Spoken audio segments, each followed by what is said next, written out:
Yes, people, what you saying? Yeah, you're watching a brand new episode of the Roadside Rhapsody podcast. Yeah, today we've got a very special guest. He's a bloke I met when I was in Australia traveling. It was right place, right time when I was out there. Very sick, very nice guy. It's the one and only Fraksha. Yeah, what you saying, my guy? How you doing, mate? What you saying, brother? Yeah, it's nice to see you again, man. Yeah. Yeah, sunny Slough this time. Sunny Slough. Yeah, it's fucking. This is the first time I bought a hoodie. Yeah, like literally, like all year, man. It's peak. I'm not enjoying that one little bit. Yeah. I'm looking forward to getting back to the sun. Trust me. But yeah, a little backstory. Just like I said, obviously we met in Australia.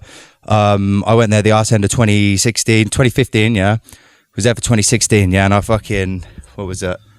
We filmed the risky roads. Filmed the risky roads. Yeah. I remember like when I got there, bro. First thing I thought I was like, oh, surely there's a grime scene here. Yeah, I typed in Australian grime. Like none of you boys come up because obviously I think the video come up was Hazard.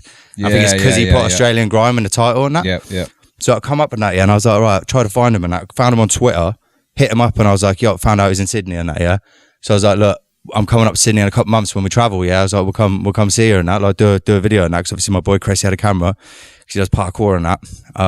And he was like, oh, I'm doing a grime rave tonight in Melbourne. I was like, swear down. So I was like, I'll be there. Yeah, and obviously come to Grumpy's and that standard. Like literally come Grumpy's. And I remember just being in the smoking area. And then that's where I met you boys. Scotty come over to me because he had the accent and that. And just to put it into context for everyone, this was like, do you know what I mean? I mean, there was probably like only like 10 or 15 people for that rave. Yeah, there was those early ones. Yeah. They weren't even early ones. They were the middle ones, I guess. The middle ones, you say, yeah. The early ones are even less. Yeah, so I mean, I was still impressed, bruv. I was enjoying it, bruv. Obviously, I was come across Dime. I think that's where I met Alex. Yep. Alex Jones, shout out. And then, bro, like I dipped out at the end of 2016. Obviously, we'd done all whatever in between, which we'll get into that year. And then I remember I come back, and then that's when all you get like Nerve, Wombat, all popping up over them couple years. Then I come back in 2018 for 3 months just to sort of like have a little good time and that, and then I come down to Melbourne for the arse end of that trip, bruv, and you booked me for like we'd come down and play 50-50, bruv, and the place was packed, couldn't even get to the smoking area. It was wild, mate.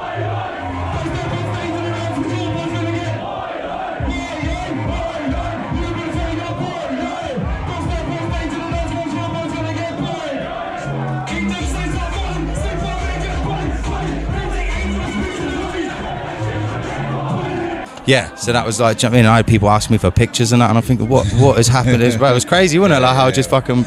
Yeah, it just went wild, sort of, in the space of 18 months. Yeah, they were big events. It's a shame we had COVID kind of shut everything down for a little bit, but back with 50-50, got a new one in November, so... Yeah, man, sick. To that one.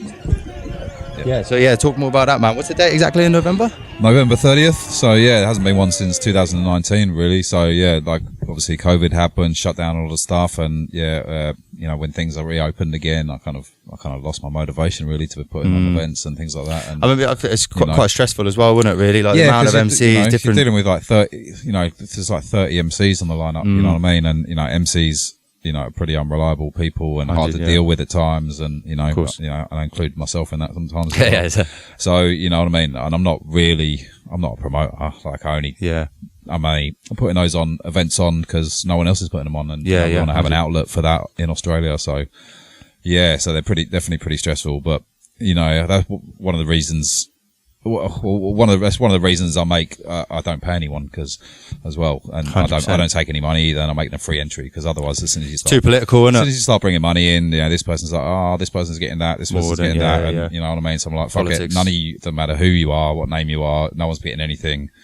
No one, you got to make your own way there. It's free entry, so no one can say I'm ripping anyone off. It's the only person that makes any money is the club, essentially, really. Well, it still does go to show, innit? Like how sick it is that you're getting people flying from 4,000 miles away just to play at the gig, innit? Do you know what I'm saying? So it's like, well, we get people, and we get people coming from all over Australia. For them, that's what I mean.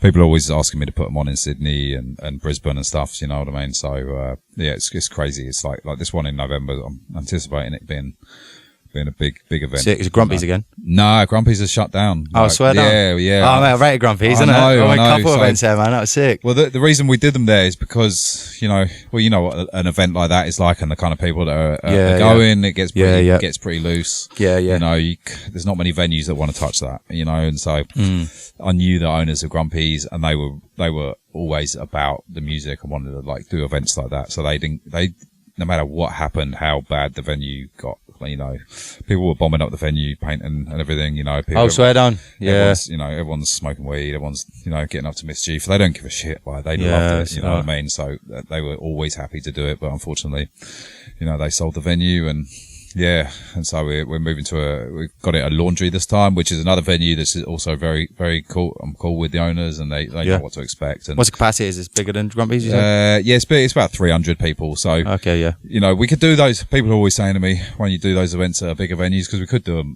1,000 Grime's people. better with the intimacy, I think. But I always prefer it. I don't like big events, you know what I mean? I'd rather... Yeah, I'd rather have it packed 100%. than have a little bit of space, you know. And that's the thing as well. If some people can't get in, then you end up having to. You can move around too much. It adds to it. And I've never been a fan of, big fan of festivals and arena shows all that much for grime. You know what I mean? Of course, some other genres, work differently. But for grime, I just think that intimacy works somewhat better.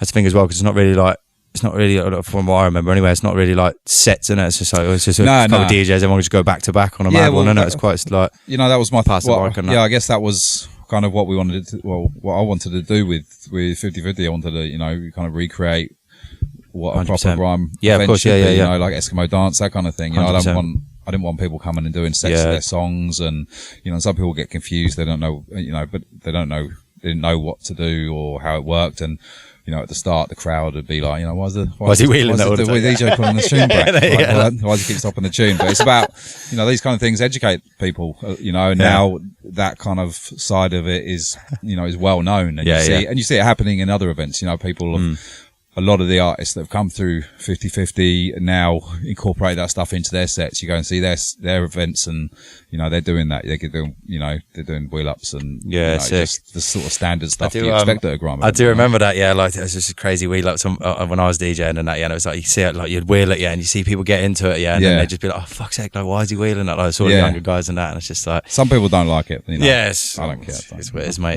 Get to know, innit? Like, do you know what I mean? Yeah. But sick, man. That's good. Like, because I remember you said, like, obviously it was the last one and it weren't coming back. And I was just like, oh, bruv, like, obviously, but what was the turning point? What changed your mind? Well, no one's sort of stepped into the void, you know what I mean? It felt like as soon as we stopped 50/50, like, grime died in Australia, you know what I mean? And obviously that kind of also coincided with drill getting big and, everyone started doing drill. Like, people jump on bandwagons and they move from one thing to the next, and which is frustrating. And, I kind of there was for me, there was a little bit of an expectation that some of the younger guys might take what we built and run with it, but, didn't happen. And so, I think they've all taken the artistry route, and everyone's sort of which is cool, but like I kind of I would have liked to have seen some more events pop up that did kind of what we did, and, and so it's kind of like, it feels like unless I do 50/50, grime's dead. So, so I want to do another one, see how it goes. I know there's a grime sort of bubbling along and getting a little bit more popularity of recent times anyway. So I'm hoping we do this one and someone else sort of notices what's happening, and some other, a next generation comes through. Cause, what made the last lot of events in 2019, 18, 17 sort of start getting bigger was that new generation coming along. And I think we need now a next one, so. Of course. I booked a load of, new kids for this one who, weren't involved in that one. Have you released a lineup yet? Yeah. I was going to say, because I was looking on your Insta earlier, but I was thinking, I could have sworn I see you release it on Facebook. Would you put it on Facebook? Yeah, I put it. It's on the fly. It's on everywhere. So it's most of the people who were at the last one, plus some more, plus some younger people who weren't around at that. That's what I was going to ask you. Yeah. So as far as the young bucks, like who like in your advice to me, who should I be looking out for? Who would you sort of like say is who's the most, not the most exciting, because obviously they're probably all like got something about them, but who would you say like is standing out? I think two people that I'd recommend people check out, who were at the last one, but it was like they were early doors for them. It was like Macca and JLP. From Canberra. They're two who really fly the flag for grime. Yeah. He does, to be fair, at JLP. I see him. They're really about it. You know what I mean? I don't see them flipping flopping from like genre to genre and stuff, and they're really about it. So, they're really good. There's a guy called Ages One, who's from Perth, who's going to be coming over for the first time. Sick. There's you know, a lot of the newer ones I haven't seen them perform live, so I'm not going to say, hey, these guys are sick. Yeah. Until I've seen them, you know what I mean? So that's something, you know, I don't necessarily book people I like even necessarily. Like I just try and book everyone who's doing grime, you know. And if they come along and they flop, well, that's on them. If they do great, then sick, you know. You know, so there's some people that I've booked that I would never book again, you know, and there's some, you know. Yeah. You know, so we'll see what happens. It's going to be good seeing. So would you always set aside new with the old? You know what I mean? Would you always set aside personality then if someone come and like? If you think not always, not always. Dickhead, not always. There's some people who've played who are dickheads who will never come anywhere near the stage again, and I won't have anything to do with them. Fair. You know what I mean? But so, you know, when I say whether I like them, I mean musically. You know, I might not like some people musically, but I'll still get them along. You know, because they contribute in some way. But if you're a dickhead from a personality point of view, then no. I'm not going to just give you an opportunity, and of course, you know what I mean. So we've also got, I think it's two of the probably standout guys that I reckon, Joe the Fraksha and Stanza Blade from New Zealand. I remember I met them last time. They're like sound, aren't they? They're like pretty much the only guys in New Zealand that have been holding it down on their own, and like it's a real shame that, you know, New Zealand has, like, Australia has a small scene, New Zealand has a non-existent scene. You know? If they were in Australia, they'd be, you know, top of the bunch. You know, for sure. They're incredible. You know, they're really, really high level lyricists and spirits, you know.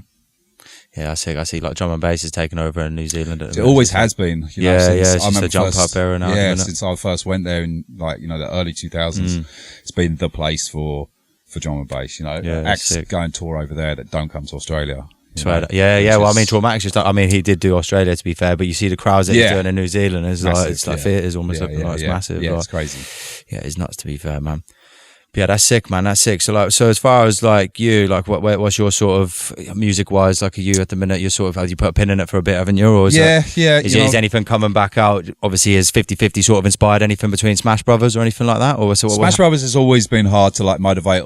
You know, there's obviously 4 of us at one point. You know, rest in peace, Murky. Only 3 of us now, but it's always been hard to motivate 4 very strong characters at the same time, you know, to get 100%. Them all at the same time to write music. We're always down to do live stuff, but, you know, it might be that one of us wants to write music, the other one person doesn't, you know. So I think as far as actually putting out recorded material with Smash Brothers, I think that's, you know, unlikely. You know, it's always been tough, us getting, you know, music out there as a group. You know, I guess I've always considered us more of a live group. You know what I mean? I mean, the thing is, I know you boys personally, so I fully understand it because I know like the personality like traits. You know what I mean? Shit, so it's any band's can be a bit of a myth, isn't it? Yeah. You know what I mean? So we'll definitely be represented as a you know, a group at the event and other events. I think, you know, I think we're playing with Eyes and Grimsickers in November as well. Yeah. I did see that. Yeah, I did see that. I see that pop up. Yeah, that'd be sick. We're doing a 50-50 mid-November with them in Melbourne. Sick. So are they doing a whole tour out there? Yeah, they're playing. They're playing everywhere. Yeah, so that's been put on by Kyle from No One Network. Kyle Golly? Yeah. I see it was with No One Network. Yeah, I was wondering if it was like, so what Golly's actually put it on there. He's doing the whole event. He's doing the whole tour, and then he's joining. Man, is that what he's on nowadays? Yeah, is he not still? Yeah, sick. To do the Melbourne one, but he's doing the whole tour. So he's always destined to do stuff like that. Yeah, he's got really, a strong mind on him, and he. Really I used to call him the brain, innit? Pinky in the brain. He was the brain, innit? Yeah, he's a really good guy, and he's really about like, you know, culture. Like, he's not, you know, he's not about trying to, you know, make a few bucks here and there. He does things properly, you know what I mean? And if he's involved, it's going to be good. So. Yeah, of course, man, of course. Yeah, so I was saying, when I went back out there for the 3 months and that, it was, I mean, because that year that I met you boys, obviously, I think it was just the right place, right time. I was just so gassed to sort of be a part of it or just be there when it was at that pivotal point. It was a good time. It was when, you know, we were almost active as well, you know what I mean? There was a lot more happening. It was good, well, man. You know what I mean? So I think, because obviously, like, you asked me to film the Risky Roads for you. I think I filmed in Dime's back garden. Yeah, done that. Yeah. So that was done. Alex Jones P110 filmed that for him. Yeah. Obviously, I forgot about that one. Yeah. I got them boys on. What was it? Grime Report with Lordy. Yeah. Got in contact with Lordy. Obviously, filmed a video. Got them boys on there, and then. Yeah, man. So it was like, and that was just in the year that I was out there, and it was just sort of started like, because you start noticing as well when they started getting on you all started getting on UK platforms, and that was a bit more like buzz going. You see like some big MC names sort of popping up and like showing love, and then it was like, and I feel like that obviously had a big like all that sort of buzz is what then sort of takes it to the next level. That was like that kind of 2015 to 2018 sort of time. That was when most stuff was happening, you know. Obviously you got like shut down on the radio at that point, Skepta shut down, you got all these bigger tracks coming up. You know what I mean? You know, we had Stormzy come over as well at the same time. We supported him on that, and you know, we just had him playing at a warehouse, you know, which is to be unheard of now, obviously. You know, and I think that's nuts. You know, the Grime Daily, things like this were noticing sets that we were doing and stuff, and you know, it was like the first time I think a lot of people in England seen grime being done overseas. You know what I mean? And which I understand is a novelty, you know, to some people. No, I think that people show a lot, because I mean, at this point as well, you're starting to see a lot of other countries come with grime. I get it though, you know, because I'm from England, so I understand. When I first went to Australia, hearing hip hop was a novelty, you know, because my only understanding of Australia was, you know, Neighbours and Home and Away. You know what I mean? And so I was like, music and then once I got, you know, involved in it and seen it on a, you know, day-to-day basis and understand Australian culture and, you know, understand it's not just beaches and whatnot, you know what I mean? You know, like you've been to Melbourne, it's a big urban culture, man. It's like you're saying with the graffiti and all that sort of stuff. It's real huge, kind of like, you know, and Melbourne is, you know, it's raining and cold most of the time, you know what I mean? People think it's all like, you know, shorts and going out surfing and stuff. I was quite shocked when I found out. They're like, it gets all, your car gets frosted and frozen. I was like, what? It's like, well, that's why I was like, fuck this, I'm going Brizzy, mate. I was out there. Like, so I couldn't live in Brizzy, it's too hot. Like, I couldn't wear all my jackets. Like, but that's the mad thing as well. You boys, I come out there and it was generally like December, bruv. Like when I met you, December, January, February, so the thicker summer, like you're getting 40-degree days. I'm sweating balls in a t-shirt and that. Like you see Alex Jones just Diam come through with their tracksuit, stonies on, beanies, and I'm like, boys, like, are you actually nuts? And they're not sweating and that, so I was obviously climatised and that, like, and I was just I was blown away by that. I was like, how do you boys do this? Like, now I'm just in the summer. I'm just in slides and a vest all summer. Like, you know, it's got to be done. That was the biggest mistake I done when I went out there. I took a whole suitcase of like crepes. It's the biggest mistake traveling. What the fuck have I done that for? Always taking too much clothes. Like, I'm over here now and I've brought a suitcase full of clothes that I haven't even worn. You know. That's the thing. Like I end up buying bare clothes when I'm there as well. The clothes I went out there with, I just give away to my mates and that, man. It's a bit long, man, but sick. So I was going to ask you. So man, I'm keen to, like you said, with the bandwagon stuff. So obviously that was good. In a sense, when you get that buzz, because then people obviously did jump on a bandwagon. It inspires the next generation, because that is where music, you know, when you get an inspiration, you get new things come up. It is the generation above inspiring. I think it was one of the biggest. You know, I think in the past, you know, 5, 10, 15, 20 years, like that, like little buzz of grime in Australia was one of the biggest things to hit it. You know what I mean? It's one that people are always talking about, and people saying, "When's grime needs to come back? Grime needs to come back." And it's like, you know, and the same conversations going on here, bro. Do you know what I mean? So it's more than one person. Like, you know, I get people all the time, like, when you know, you need to bring 50-50 back, do this. It's like, I can't. That's not going to bring grime back. Like, it needs a whole, you know, culture of people all doing it at the same time, and all contributing. You know what I mean? Yeah. You know, and I think people miss that energy that grime had. You know, because you know, much as, you know, I like a bit of drill here and there, but it does have a completely different energy. You know what I mean? Of course, 100%. And it's completely. So I see it bubbling under. I think what's happening now is you're getting some of those younger kids who were too young to be involved there. Now they're getting to an age where they're kind of starting to try and make inroads, and they're taking influence from what happened a few years ago now. You know what I mean? Of course. So, because that was like, you know, 5 years ago now. So those kids are, you know, were 15 then to 20 now. You know? But that is the thing. Like I was saying, it's all about the inspiration of it, isn't it? So if you're inspiring the youth, like, through music, like that's sort of what they gravitate towards, isn't it? And it's just like, you know, so that's why I think live performances, I mean, you probably know yourself, the main time most people fall in love with certain music is when you watch it live, isn't it? Like, especially drum and bass. It's like once you start getting these grime raves, people are like, oh fuck, hold on a minute. And that's the best part of grime for me, you know, the live stuff. And I think that's one thing that the whole live thing has kind of fallen to the side in the past 5 years. Because obviously, like I said, we had COVID, and for anyone, you know, who paid attention, they know, like, Melbourne had like the most harshest lockdowns and restrictions in the world. You know, it was fucking ridiculous, you know. So unlike your events and that, was it? We're getting. Well, no, we were like, just in terms because of the lockdown. Oh, in the lockdown, yeah, sorry, my bad. We had a lockdown for like, 2 years or something. You couldn't leave, you're not allowed to leave your house. You can't go further than 5 kilometers. Like, you had to be at home by 8:30. Ruthless. All this is, and so that killed the nightlife in Melbourne, and it still hasn't recovered. Straight down. No. So, so now you've got a generation of kids who turned 18, but never went out because they weren't able to. There was no open. So now they're just starting to go out, and you go out now and you see it's like people are behaving differently. It's just a complete. Is there any restrictions that stuck? Like, is this what government took the opportunity? They're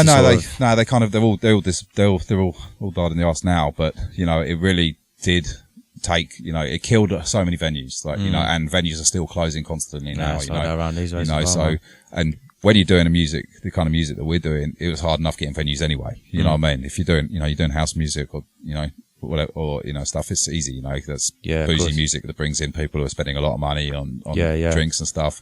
Whereas, Grime's, really not attracting the same kind of people, and it's, there's an element of trouble that sometimes comes with it.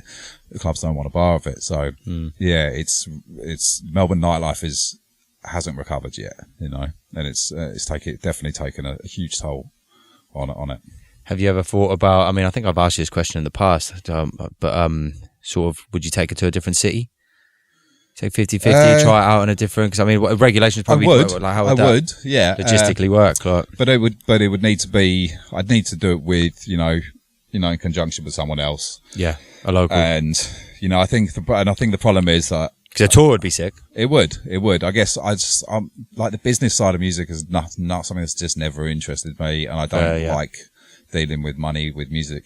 I don't like mixing the two, so it would need someone like Golly perhaps to organise it. And and just slap the 50-50 name on it or something. And, I'd rather be involved. I'd like to curate the events, but I just don't want to be dealing with venue owners and the actual. We did a tour in 2019, like a big. It's called the Armageddon Tour with Smash Brothers, Posse Shot, Mitchos, sick, Shadow.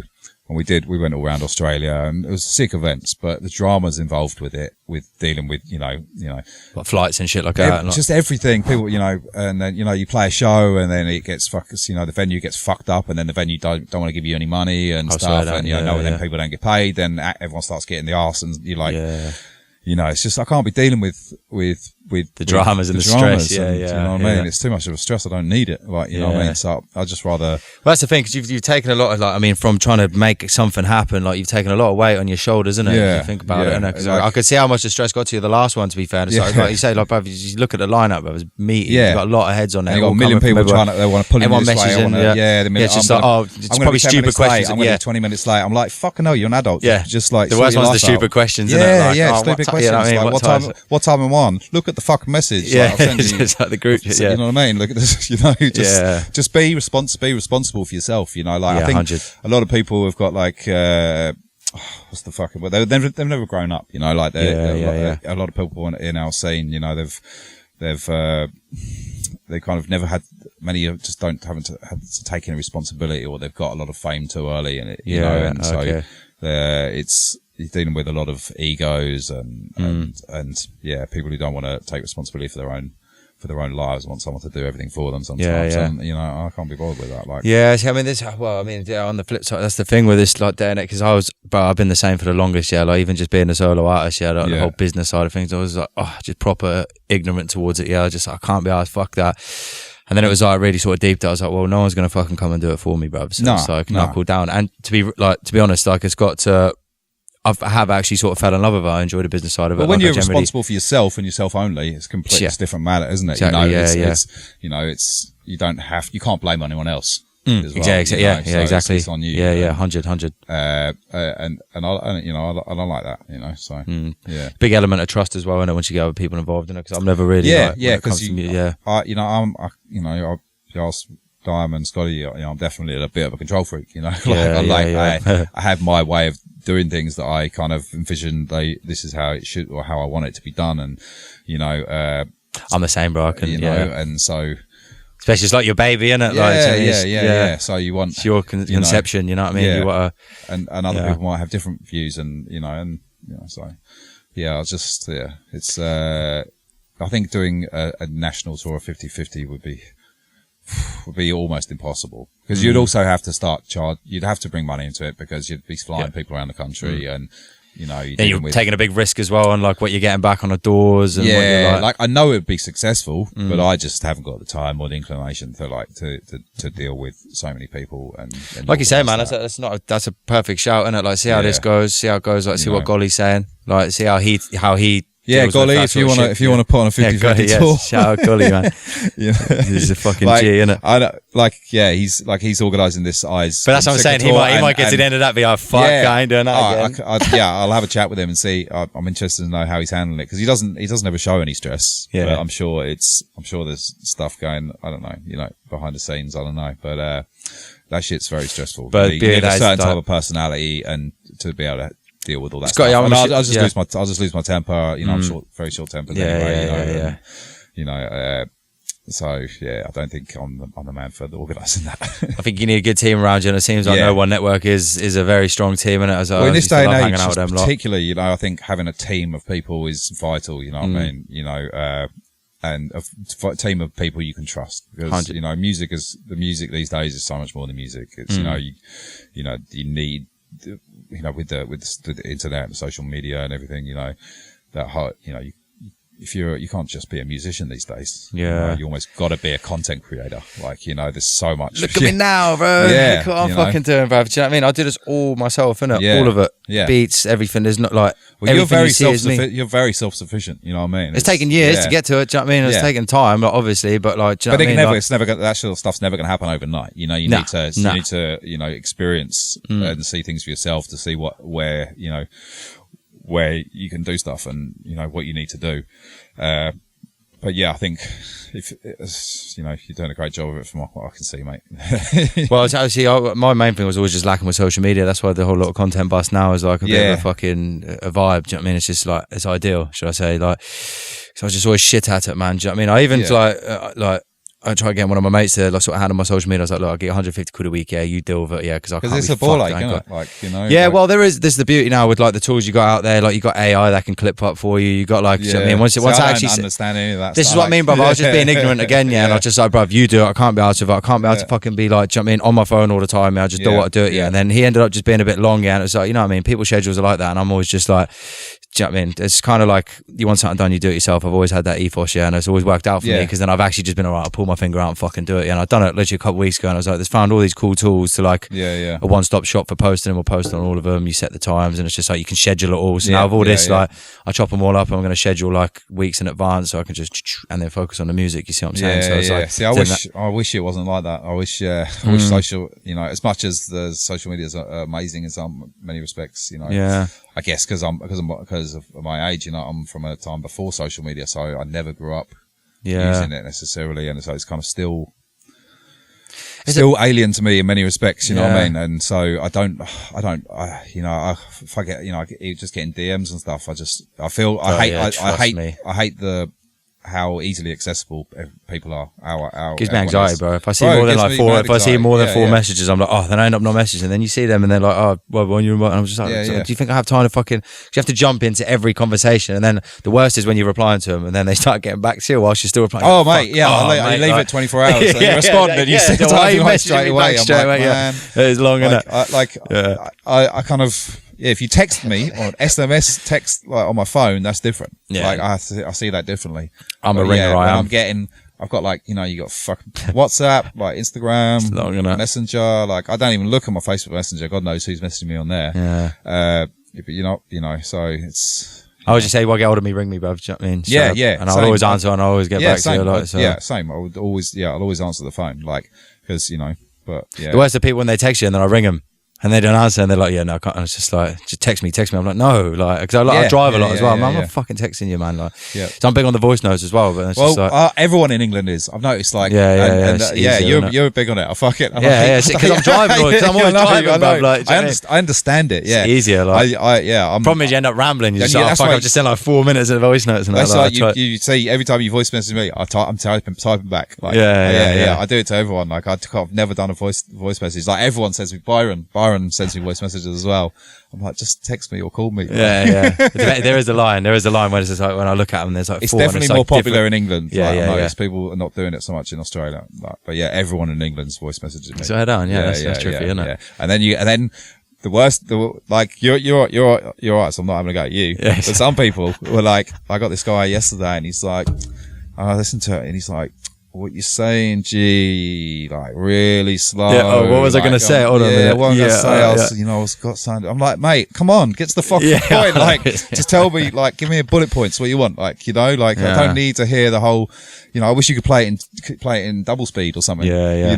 Cause, oh, you can. What's that? There you go. All right. Trust me. Because, I'm just, I don't have time. I read fast. I'll read your message fast. Yeah. What I mean? Like. Yeah, that's it, mate. Like, the thing is as well, like when people message you and that, and it's just like, even just texting, but that's why I don't like chatting to birds on like Tinder and shit like that, because you end up having like 3 conversations in one conversation. I've never even used it. I've never even used it in my life. Like, so no, because I'm too old for it. Like, it was, I was already like, I hate what's it called, like small talk, just chit chat. Like, oh, how is your fuck off? Yeah, man? like, just, I'm glad. we'll link up because it just seems like another, and it's just another fucking thing. Another like, you know what I mean? So. Yeah, like I see some of my friends on it, and I'm like maybe they're hooking up with a lot of girls on it, but like it doesn't seem like much meaningful. Yeah, you know what I mean? It's not the one, mate. It's Catfish Central as well, because I keep like recently. Yeah, I only jumped back on it recently, and it's like I've deleted it again since. Yeah, but like you're scrolling now, and I'll be like, oh, she's alright, and then I clock who it is, and it's like I know the bird, and I'm like, she does not look like that. Do you know what I mean? It's constantly. Yeah. Or I match someone like, because I think, you know what I mean, and then it comes up as like, oh, I actually know that bird. Like, it's like looking like a 10, but it's a 4, like sort of vibe. Do you know what I mean? All in the angles. Yeah, that's the thing. You're always going to get the best, their best pictures, and it's just like, slash social media. Everyone puts out, some.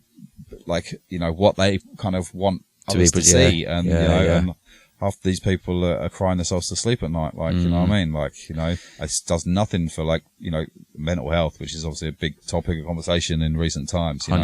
Biggest thing you could do is get off the fucking internet. Like, it does fry you off, doesn't it? Like, I couldn't imagine what it would be like to be a young person these days. Like, it would just be. It's the thing, growing up, that's all you sort of know, isn't it? Like, just being so connected, like, without, it's actually fried, isn't it? Really like, deeper, like. Just constantly, everything is online, and, you can't get away with making mistakes or something, or. That's the truth, and that's what sticks as well, isn't it? Yeah, because everything's there for life, or, some of the things I think of when I was younger, if people had camera phones, like, Jesus, you'd never get over it, And that's all, and bringing it back to music, one of the things I always say to younger artists is like, don't put out the first thing you make. Like, work on your music, like, until, I didn't put out anything for like 2, 3, 4 years, probably after starting to write music, because that stuff will stay with you forever. And sometimes people's first impressions, will mean that they'll never check for you again. Yeah.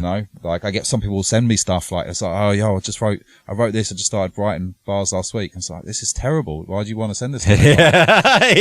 That's what people I'm need. excited. I'm happy for you that you're writing, but like, and I'll, and for what it's worth, like, if you value my opinion, I'll give you some advice, but like, don't put this out there. Like, I think it depends on the kind of person you are, because like if you got yes men around you, that's one thing, but if you're a person, especially you say like, you know what I mean, with the mental health thing, like if you got people around you saying, this is sick, and then you put it out, and then you're someone who gets disheartened, or it's like an effect. Because for me, bruv, like listening back to a lot of, when I started songwriting, and actually started singing, I listen back to it and I'm just like, oh, bruv, like I kind of cringe a bit, some of the tunes I put out, but it's still like, and I'd have mates where people like, this ain't the one, and I'll be like, but at the time, I'm like, I rate it, fuck you, innit? Like, and I'm quite thick skinned with that, bruv. Like, I couldn't give a fuck if anyone likes it or not, but some people really like. Oh, some people can, it'll ruin their fucking life. I know. Seeing a bad comment, and like they say, you remember the bad comment, one bad comment over 50 good comments. Because I know people that make good music and they'll get a shitty comment and they're like, like want to delete it. It's like, bruv, what the fuck? Like, it's just you look really at the best artists out there, your favourite artists, there's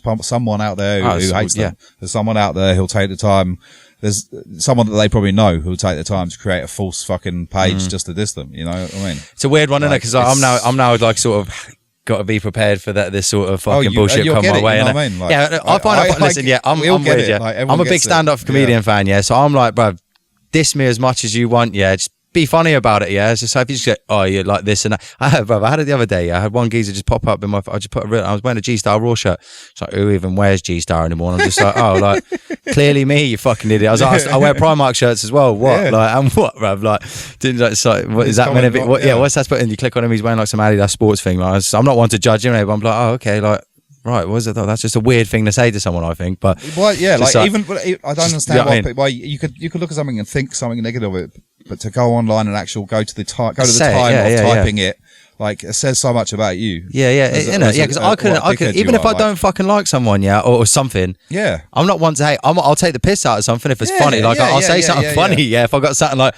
oh, that's a clever joke. Yeah, let me bust that in there, and then it gets like bare likes because it's funny. Yeah, like, well, that's my favorite thing to do is when you go see something funny and you go through the comments and people are getting creative. That's what comedy is, bro. It's like finding a joke, not just going, oh, you're shit and you're a cunt, like, or something like that. Like, just something wrong like with being constructive criticism, but why do you want to go out your way to make someone feel bad about themselves? You know what I mean? It's just a really shit way, and you see it sometimes. It's like, I see it all the time. You see it all the time, and mostly what you see, isn't it? Like, that's and very often, most of the time, that person's a fucking loser. Like, you know what I mean? Like, you know, you look at them, and they got nothing going on for themselves. You know what I mean? So yeah, that is what it is, man. That is literally what it is. Yeah, if you're on there talking, I've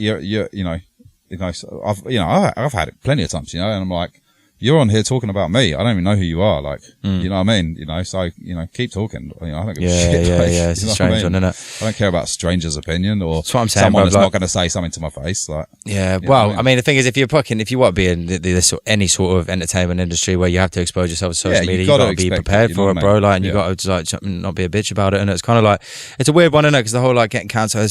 I mean, I wouldn't say be a bitch about it, innit? Because some people do get, you know, the whole like celebrities now when they get cancelled, it can really like mess your whole life up just from some like someone digging up a tweet from 10 years ago, and then next thing like the whole world's against you just because it's been taken out of context, and then you're losing all your money. Like, you know what I mean? People, you know, they want to go with what the majority are doing. You know what I mean?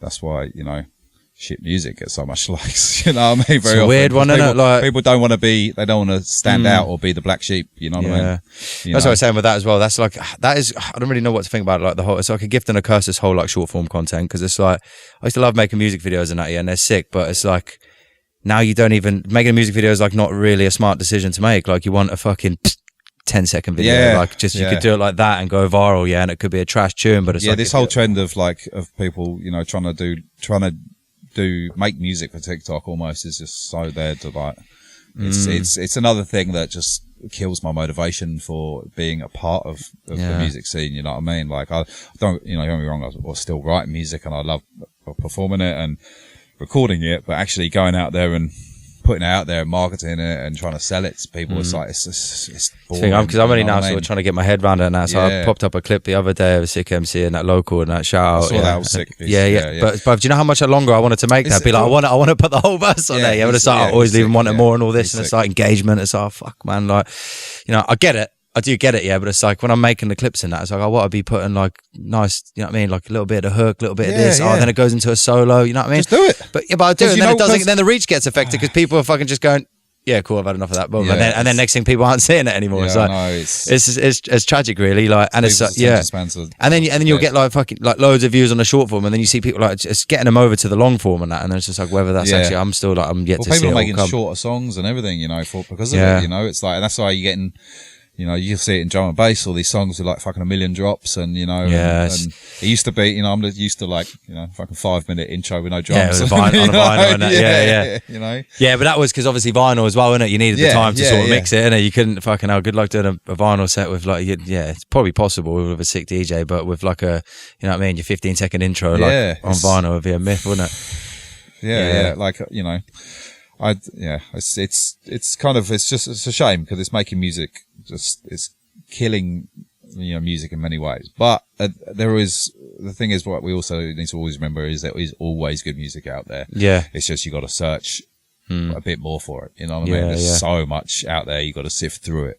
You know, and I get disheartened sometimes about, you know, the shit music out there and what's going on. But then you'll find something that will just like, you know, reinvigorate you and remind you of how good music can be.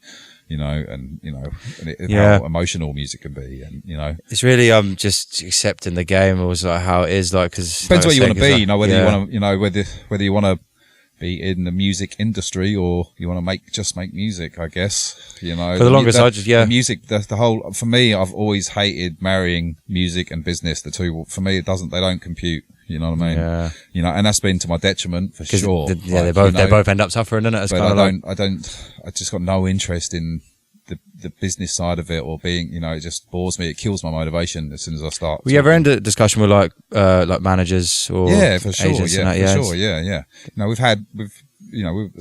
My previous group 9 High was signed to a label, we put out an album in 2009. Yeah, I think it was. We recorded the Sick album. They financed it. We did videos. Pressed everything up. They went bankrupt, didn't they? A week after it was released, the distribution company went bankrupt. And they destroyed all the fucking copies of the album. They didn't even give it to you because it was liquidated, so they took them. Yeah.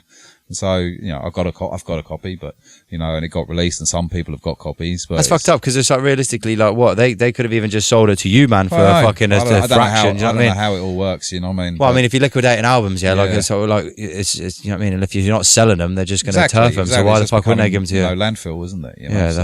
That's ruthless, isn't it? And when, and I understand it, the music business, so, managers, agents and stuff, they want to make money. I understand it. If they're investing in you, they want to see a return from it. So they're going to want you to do things that maybe you don't want to do. And compromise is a part of it for most artists. Like you have to do things perhaps you don't want to do sometimes, or go down avenues, you don't want to do, you speak to, I won't say his name, actually, because just in case. But a good friend of mine, had huge label interests. He was getting courted by labels, and his manager was not making him, but telling him, you got to go to this party, you got to meet these people, you got to this, and he's not that guy. He's just like, why am I with these absolute dickheads who don't care about my music, don't care about music, let alone my music? They care about getting making out, money, of course. And I'm trying to, and I gotta lick their ass, these people that I would never say a word to outside of this situation, and that killed his motivation for a long time, you know what I mean? And I get that, I've been around in these industry parties, and most of the industry, whether it's labels or media, but not all, there are some great people out there, but a lot of them, they don't care about the culture. They care about themselves and making money for themselves, and that's all, that's fine. But you just got to understand that. Most of the media, the music media that I come into contact with, they don't care about the culture. They're not been around it or been a part of it. But they try and integrate themselves as part of it, so they can financially gain from it. They've got to make profit off it. And like I say, I understand it. That's the game, but it's not a game I want to play. You know what I mean? Yeah, I'm really strong-minded with it, just like you sort of thing. That's why, but I've had to I fell in love with the business side of it because it's more so as well. I couldn't imagine having something like what I do and then running with it with a label or whatever, and then having something that could just get fucking taken away from me. The idea of being signed to a label and just it's all well and good when the money's coming in, but as soon as it's not, see you later, and it's just you know what I mean? Or I say something on here that's a bit a little bit controversial, and then they're like, "Nah, you drop." It's like, fuck off. I ain't So I'd rather, I don't know, man. I'd rather be self-sufficient. You can nowadays. On the flip side, I was about to say, on the flip side, you can do it without any of that stuff now. Exactly. But you have to be prepared to put in that work, a hell of a lot more work, and take on that responsibility for yourself. 100. And because you can reach your fans directly, and some artists, they just connect with their fans and with people, and they don't need to play that game. That's the ideal situation if you can get to that point. You know what I mean? So if you're an MC and you got an actual message and you connect sort of with the youth, I guess is the main thing. And when you got that sort of when you're speaking, you're speaking the words that they're sort of you're representing them at the end of the day. It's kind of that's kind of where it all comes from. And you see it, and yet there are artists out there, great examples of people who are doing that, and they might not be household names. but they make a living out of it. You know what so I mean? 100% of just a few million streams is a good bit of coin, isn't it? Do you know what I mean? Like then like 20-30% of fucking 100 million streams. Or putting out your physical stuff still, but selling it directly to your fans. Of course. You know, like look at an artist like Getso, for example. I don't think is he on a major? I'd want to say yes, to be honest. Yeah. Or he must be. I know for a long time he I mean, he did a lot of stuff independently. I mean, when his last album, his PR stunt and that was, he was like driving a fucking tank through London, wasn't he? I can't imagine that being cheap. Unless he has funded it himself, I wouldn't be surprised. I imagine he's quite guapped up. He'll definitely have a team around him, whether or not that's. But an artist like that could fuck off his label, and he can make money for the rest of his life selling directly to his fans. Yeah, you know what I mean? It's about, but there's a small percentage of artists can do that. You know what I mean? But then like you say, it's because I think it was like, what was it? Drake sold like an artist like Central C. He needs a machine. He's going to need a machine, behind him. You know? Yeah. You know, he might now he could go. He could sell to his fan base now for a little bit, but he's always going to. But someone like that, I think, will need a machine, behind him. I mean, for it to reach the highs that it does, as far as like marketing and PR does, of course, you'd need a team anyway. Even if he was like independent, he would have to be the CEO essentially of a business. It is a business, like, do you know what I mean? That's why, like Drake, I think his deal, he just signed, like I say recently, probably like the last 6 months or so, he signed his new deal, and it was like multi-millions. But if he was to go like his own route and do it, he'd make tenfold that. But it's like having to then take on all that. But I mean, just what. Collect the money and just live the lifestyle and play the shows. Do you know what I mean? And be in the studio, like exactly like you say. So that's why people would do it, because then they get to live the lifestyle that, or you say, just separate from it, just focus on the goodness, So I don't know why an artist like that is still doing music when music doesn't seem like the motivation. Like, and you've made enough money that you never have to worry. When you've got everything, like what else? You know what I mean? If you come away from the music, then what have you got? You've got all the money, you've got everything. Then what makes you? But do you think music motivates him to get up every day? Like that's his motivation. Well, I mean, if you're a musician, 100%. Because this is what I would say to people with this. Like I remember my dad asked me this question. If you're watching, he had basically said, he's like, so what are you gonna do if it doesn't like work out? I was like, what do you mean? He's like, if the music doesn't work out, like what are you gonna do? And I was like, don't really understand what you're saying there, because like. Yeah. Like, what do you mean? He's like, if it doesn't work out, what are you going to do? I was like, well, I'm just going to carry on doing what I'm doing. Like, I'm not ever going to do anything else. It's not like I'm striving to make it my career. Like, obviously I am, but it's not like, if it doesn't work out, it doesn't work out. I'm not going to just turn around and be like, I'm just not going to fucking do it anymore. Just because it didn't pan out. Fuck that. I'm going to make music till I can't. Till my ears don't work anymore. You see what I'm saying? So it's like, it's what gives me fulfillment. Do you think if Drake didn't have any money, he would be making music? I think it's still rap. Yeah, definitely. Yeah, definitely. I reckon. Okay. Yeah. 100%. If you're it's artistry, isn't it? Like this is like what makes a lot of people. Do you think everyone who makes music, who's successful, would still be doing it if they didn't make money?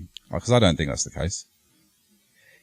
If you're a serious music, because this is the thing as well. When you see people because I know people like that, you know what I mean? They'll be like trying to break it as a rapper and that, and as soon as it doesn't work out for them, they're like, oh, fuck this, they quit. That's the ones that I see were like, well, you're not a real musician, in my opinion. You're just someone who wants the image of being a musician, but on the other hand, a rapper. You see what I'm saying? Before people were making money from music, there was far less people doing it. Then when you're able to make money from music, people come into it, and I don't believe that a lot of those people would be making music. So we're saying the exact same thing, just only differently. Yeah, exactly that. That's what I'm saying. When people quit because they're not making the coin off it, it's clout chasing. It's like just wanting to be the. Let's pick someone else. Say Ice Spice. If there was no music being made, do you think you should be making music? If there was no money. Yeah, so that's probably a good example, because I mean, stereotypically, you probably could say like, it's the clout chase. It's a clout. It's a clout. Well, whether it's clout, and peas. Yeah, I see what you're saying. It's how lucrative it can be. It's just the avenue which she can make money from right now. But she might be doing something else. She might, you know what I mean? It's like, I mean, it's probably been going on since the start of like labels, where it's like, you know what I mean, people will get almost scouted out for their image, for what they look like. You know what I mean? Just because you look like, so it's like, let's get you in, and it is a business at the end of the day. And the problem is that, hip hop, just to encompass everything, is now the mainstream. So now we've got like, it's the pop music of now. We've got Boyzones and NSYNCs and Fives and Backstreet Boys in our culture, like now, so. Yeah, it just really depends on the authenticity of a person, really, and like the integrity, like, and sort of, Yeah. You know, because I don't know, man. The thing that scares me is like when they, you know, get to a point where maybe they do stop making music, but then you're still hearing their music, and then, you know what I mean? Then you got the whole AI thing coming in, like you got, like, you know what I mean?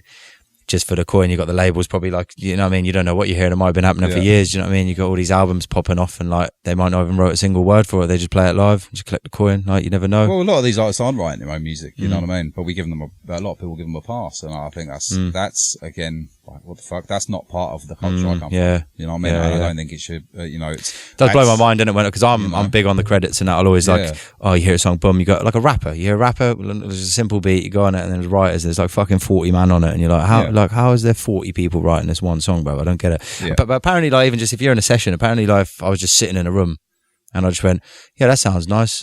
Maybe a bit more bass. Apparently you're technically a writer. Like, I think it's more like the people within the sessions. That's why I guitar, I don't really know. Like, never really been in a session. There's a lot of politics around it, you know. Oh, yeah. You know. Well, they say the amount of absolute bangers that exist in this world that we'll never hear because of, like, you know, shabby deals, or like, you know, artists weren't happy, and like it'd probably be like some of the best tracks you've ever heard. So it's like, it's a shame, isn't it? But that's how it is, really, isn't it? Like, it's a music business. Anyway, like, it's getting on a bit. Like, we're going to keep this short and sweet, because basically Fraksha's just flown all the way out from Melbourne just for this interview, isn't it? So, and he's got to get his flight back. I've got a flight at 6 a.m. tomorrow. And, Tricks. Yeah, no, it's big up for fucking coming through, and obviously, thank you so much for coming over, bro. Yeah, of course, man. Obviously, I see you cutting about Europe and that. And I was like, oh yeah, you come in the UK and that. You're like, yeah, man, definitely. I was like, I have to squeeze it in and catch up. Like, it's it's a shame I wasn't here. Well, I say it's a shame. It's a bit always long coming back here to Slough, because it's only Slough, isn't it? Yeah, but it's been fun to come back to. It's always fun to come back to Europe. Would you say earlier, brother? You was like someone trying to nank your chain earlier, didn't they? Like, you've only been back here. Yeah, they followed me in the barbershop. Yeah, I was like, fucking hell, man, give me a break. For fuck's sake. So welcome home, Fraksha. Yeah, I know. So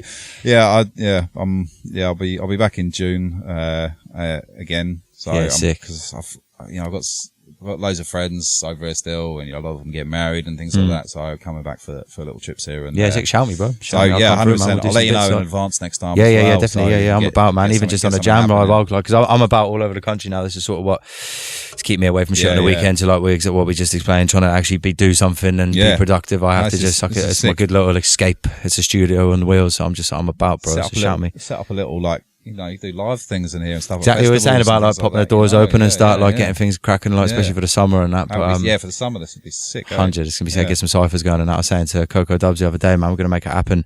But yes, speaking of bars, bruv, I got a little beat here that we'll wrap it up with. Do you want to drop a little freestyle? Yeah. All right. You keen? Water. She was in the front seat, bro. If you want, go grab your water and I'll cut this bit out, bruv. Yeah, crack on. Yeah, of course. It's an archive beat, obviously, because I've started doing this now. Too tall for you. But this is what I said. This is literally what I was saying to my boy the other day, because even I'm like this, and I was like, when I get someone taller than it, it's gonna be a myth, mate. Like, sorry about that. And I was like, all right. Yeah, cool. All right, brother. So yeah, that's how I brought one out of the archives for you, and that. Yeah, let's give it a go. 1 2 1 2.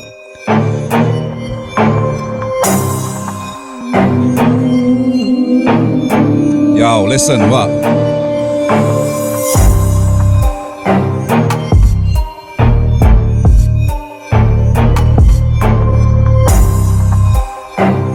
Come on.